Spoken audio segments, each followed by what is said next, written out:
Yo everyone, I've been off of YouTube for a whole month again, but that's pretty typical coming from me nowadays. I want to apologize for not uploading. Obviously, I've been going through the process of moving on top of everything at school. I've also been super busy playing the Halo Infinite beta, so 343 decided to give Halo Infinite multiplayer a surprise release on November 15th in celebration for 20 years of Xbox and Halo as a franchise.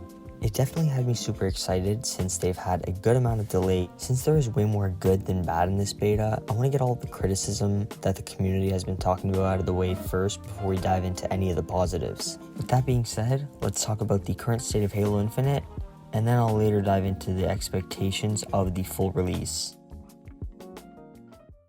So surprisingly, 343 has actually outdone themselves with this game. There aren't really that many bad things when it comes to the gameplay at all. The first issue people quickly noticed was the progression system. So you don't actually rank up in the battle pass by the XP and score you earn in games. Instead, it is 100% from the daily and weekly challenges, so it literally takes forever. I have about 35 hours on the game and I'm only tier 19. That's almost a tier every 2 hours, so I think it's pretty self-explanatory on why it's become an issue.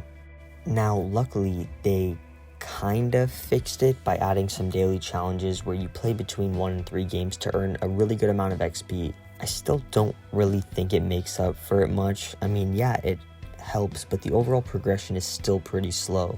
I feel like a good way to make it work is maybe they divide the score you get in a game and convert it to some XP that contributes to the battle pass. Maybe something like 25% of a cut. Regardless, it's not too much of an issue because the actual battle pass system is amazing, but I'll get into that later on. Another issue with the game is the lack of content that it has. Now, I understand that the game is in the beta, but it's not enough to keep the fans entertained for long, especially people who aren't big on Halo. The game has all of the core modes like Slayer, Capture the Flag, Oddball, and Stronghold. Then they also have the big team battle modes like Slayer and Capture the Flag again, and then Total Control and Stockpile. Now don't get me wrong, it's a pretty decent amount of modes, especially for a beta launch, but it's not really that much to keep up with the time span between this and the official game launch. They're great and all, but it can get repetitive really fast, but it gets worse. There's also no way of picking the modes you want to play. Instead, you have to pick the playlist with the 4v4 or big team battle modes.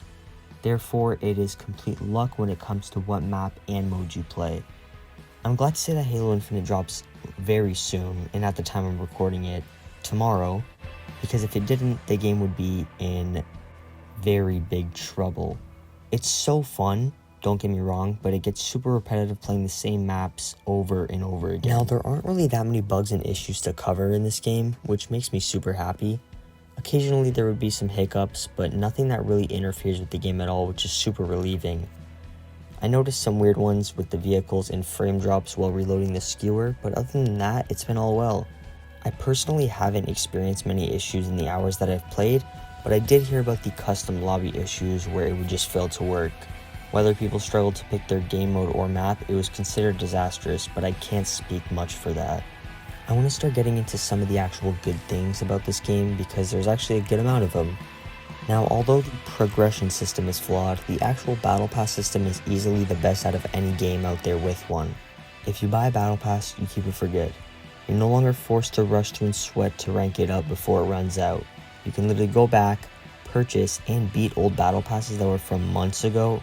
So honestly, it's a win-win for both us and the company. Halo Infinite actually isn't broken at all. It almost baffled me how there wasn't anything too broken. I do think they should make some changes like a buff for the Bullfrog, Disruptor, and Plasma Pistol, but otherwise nothing is really broken, so I'm not going to complain whatsoever.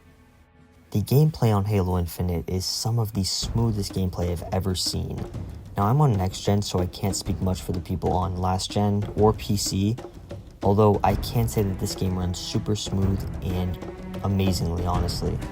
Not only that, the actual gunplay and movement is perfect in my opinion. The movement feels amazing and gives you so many options since you have grapples, thrusters, sprint, and sliding that can give you a bunch of possibilities to do amazing moves and plays. I'm going to try to put out another video once the full game releases, So I'm just going to leave it right here and talk about it again once the full campaign is dropped. Another thing I'd like to bring up before I talk about my expectations is how you can leave the game without consequences. Now, I don't necessarily like when people leave games, although I believe it's totally fair game with how the playlist system is working. If I was playing a mode or map I didn't like, I would leave too. It also replaces you with the bot until a new player takes a spot. So yeah, like I said, I don't want to get into it a lot because I'm rushing to get this out since it's releasing tomorrow, and because I plan on making a second video. I definitely want to bring up what I'm interested in seeing though, because I want to see how it's going to hold up in a couple days when I've played it. The first thing that I'm sure a bunch of people are super interested in, including me, is the open world aspect with a Halo campaign. I'd like to say that we've already seen a bit of an open world aspect on games like Halo CE and even one of the missions on Halo 4. Otherwise, Halo is traditionally a very linear game when it comes to the campaign missions, and I personally enjoy them. The only missions I didn't enjoy were the Halo CE ones that had super repetitive terrain over and over again. And you know, whenever we've had super open missions on Halo, they've always been breathtaking and honestly really fun. Which is why I have very high expectations for an open world driven Halo game, because I've only seen good come from it. I do hope that there are still some linear levels though, because I believe it should still keep its original formula, but there's definitely nothing wrong with having both of them. I'm also really excited for the overall continuation of Master Chief's story. In my opinion, Halo 5 was the biggest letdown of a Halo game because all it did was ruin the story and take it into directions no one wanted it in. This game looks like a genuine redemption for the series overall, but especially the story. Halo 5 wasn't even Chief's game, it was Locke's, and the reason why it looks so promising this time is because there's no other character in the spotlight except for Chief.